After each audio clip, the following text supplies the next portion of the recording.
In today's video, I'm going to teach you how to remove oversteer from your driving style, going down into very specific detail about when to downshift, how to adapt your racing line, and as well when to use a throttle in a medium and high-speed corner to balance the car in those very sensitive situations. With that being said, let's jump onto the track and straight into the action.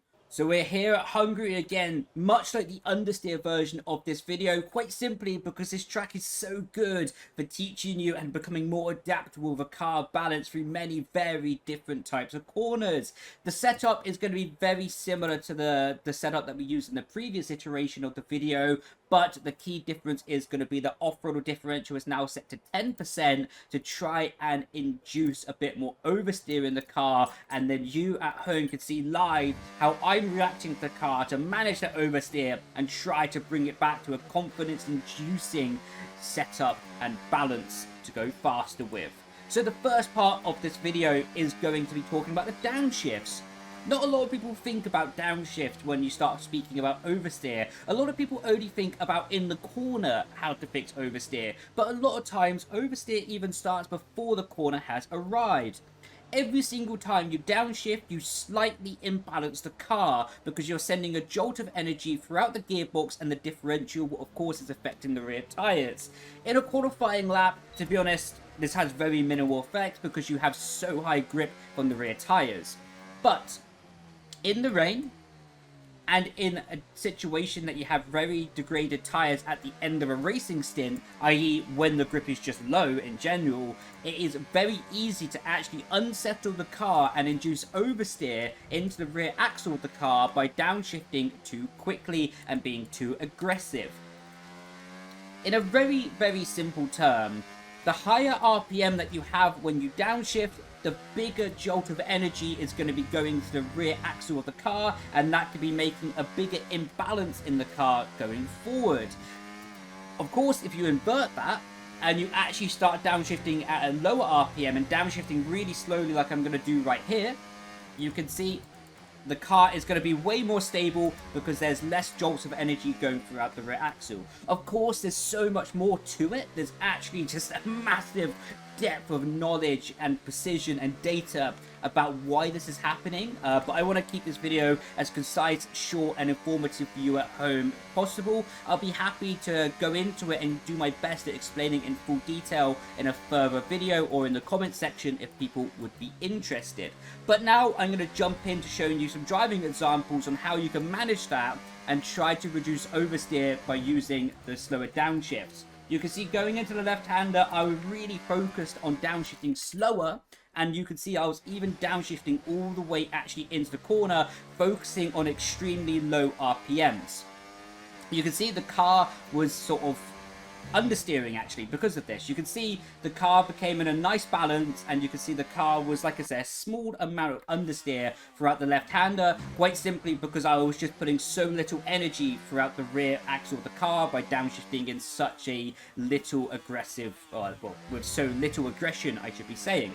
Trying that again, and now we're going to be much more aggressive on the downshift. You're going to see we're going to go down the gears, and you can see the car was actually rotating a bit quicker, a bit earlier. So you can sort of use this technique to be playing with the oversteer. You can see the car was biting into the surface of the road a bit quicker there, and you can see by going down the downshift so quickly, even went down into second at one point, just to sort of exaggerate and show the point that as soon as that RPM is playing around with the rear gearbox and the rear differential of the car, you can really bite the car into the tarmac and it will force you around the corner.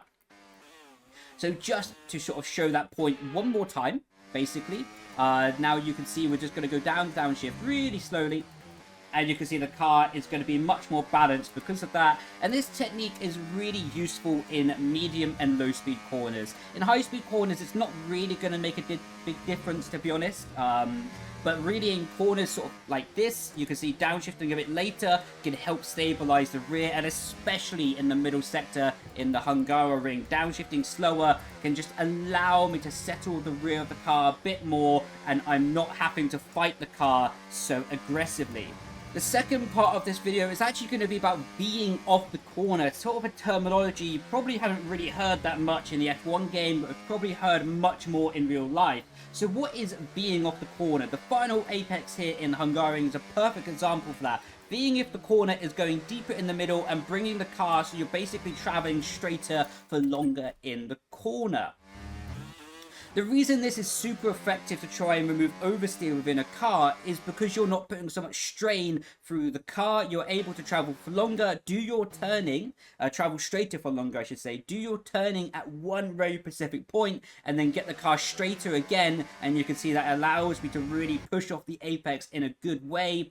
And the simple sort of philosophy and simple idea behind this is if you have a car that has an imperfection in its balance, in its sort of feeling, the less that you're doing combined load, basically turning and braking at the same time or turning and accelerating at the same time, the less that you could do that in one specific time and basically put it down to one singular point in the corner, such as when I'm turning very aggressively in the middle here, that allows me to sort of have less chance of having those imperfections of the car rising and bubbling to the top and affecting more of the corner.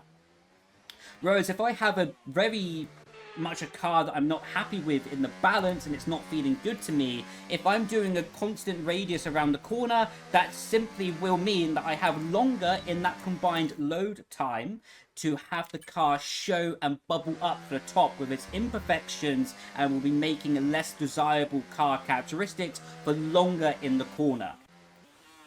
By being off the apex, I'm allowing the car to do a much more relaxed thing in the entry by traveling straighter for longer, do one specific hard point of turning, and then I can start accelerating. As I said earlier, narrowing the point that the car can be showing as imperfections to a much smaller time, and this can allow me to have a car balance that is just better and faster overall, because there is less time in that combined load that I can be showing the car, or the car can be showing me, its imperfections. Now we're heading over to Japan to talk about the third part of this video, and this is going to be in the medium high-speed corners. So we're going to take so much downforce off the rear of the car to really exaggerate and show you this point in a more specific, detailed way. And the third point of this video is going to be how you use the throttle. If you look at my throttle bar in the bottom of the screen, the green bar that's next to my mile per hour counter, also next to my gear counter as well, you're going to see in the high-speed corners, if the car is in balance and is oversteering on me, I'm actually going to carry about 5 to 10% throttle to help stabilize the car. So you're going to see it through here, through the left, through the right. You're going to see I'm just carrying throttle in these situations and just making sure that there's always a bit of throttle on the car, and that simply is just keeping the weight transfer a little bit to the rear of the car on the rear tires to help balance the car and become a bit more predictable. In this situation of the right hander, if I just lifted the throttle completely down to 0%, then of course the weight transfer is going to go onto the front tires. It's going to give me phenomenal grip on the front tires of the car, but that means the rear tires are going to be suffering and they're going to be stranded without the friction, without the grip, because of course, as I've explained in a previous video, and I will just quickly go over it again once more, when you are decelerating, you have the weight transfer going to the front of the car, which means you get more friction on the tires, and because you have more friction, you have more grip. And of course, that means you have less friction on the rear tires because the weight transfer is at the front. If you are hanging a little bit of throttle, about 5 to 10%, that simply is going to be keeping some of the weight transfer on the rear tires of the car, and that's going to be allowing you to keep that friction on the rear of the car and the weight balance towards the rear, and that is going to be giving you predictability, stability in the car as well. So going a bit more over the lap here in Japan, of course you saw the wing setup was so aggressive and so much set up for oversteer. But you can see whenever I'm suffering with sort of oversteer in the car, I'm going to start applying about 5 to 10% throttle just to help stabilize the car. This is not ideal. This is not really the fastest way around the track, to be honest.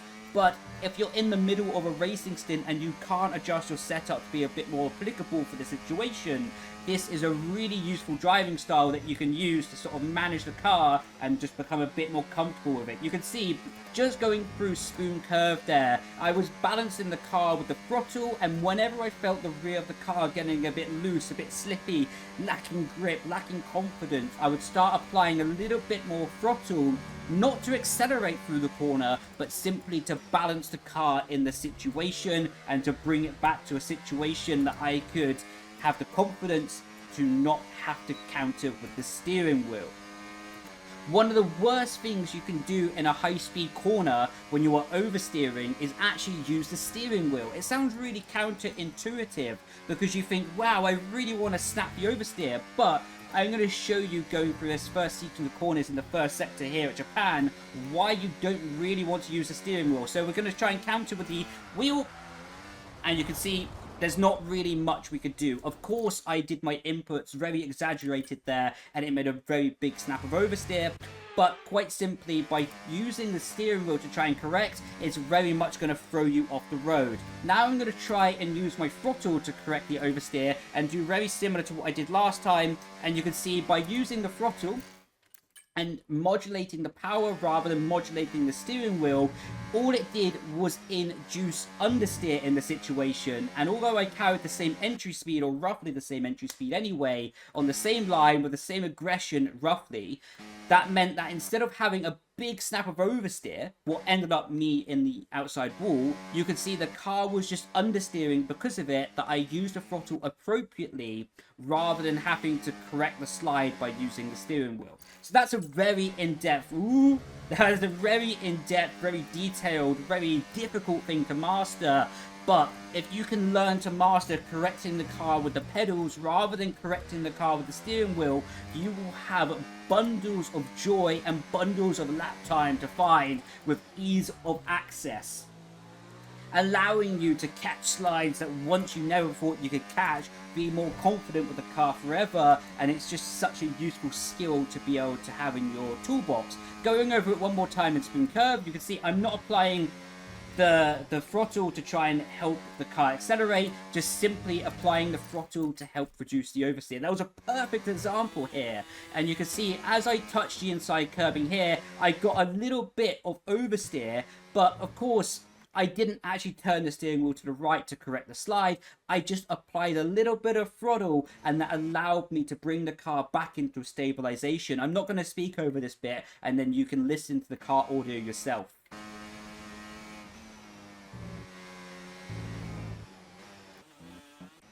Hopefully you can hear that at home, that when I touch the inside curb, I recognize that the slide is coming. I start applying a little bit of power to bring the stabilization and put the weight transfer, if we go back to the third person camera, put the weight transfer to the back of the car, and then that allowed me to stabilize the car, and I didn't have to opposite lock the steering wheel, what probably would have put me off the track and given me a track limit invalidation. Just going over one more time. And that is how it's done. That is a really nice way to manage the throttle so you don't have to use the steering wheel to correct slides. Maximizing lap time, minimizing risk, and allowing consistency to shine through in the best of situations. So that being said, this has been a video on 3 driving techniques to remove oversteer and how you can be utilizing them. Starting off by slowing down your downshift pattern so you're not so aggressive with the gearbox and the rear of the car. The second is V'ing off the corner, keeping the car in a straighter line for longer on the entrance to the apex, allowing the car to be straighter as well, doing less combined loads to be putting the car in situations that it might not like to be in. The third is hanging on the throttle by 5 to 10% in the middle of the corner and using that to utilize the ability to balance the car rather than using the steering wheel that can be causing bigger problems later on in the corner. With that being said, I've been Brendon Leigh. Thank you so much for watching, and I will catch you in the next video. Grazie, ciao ciao, bye bye.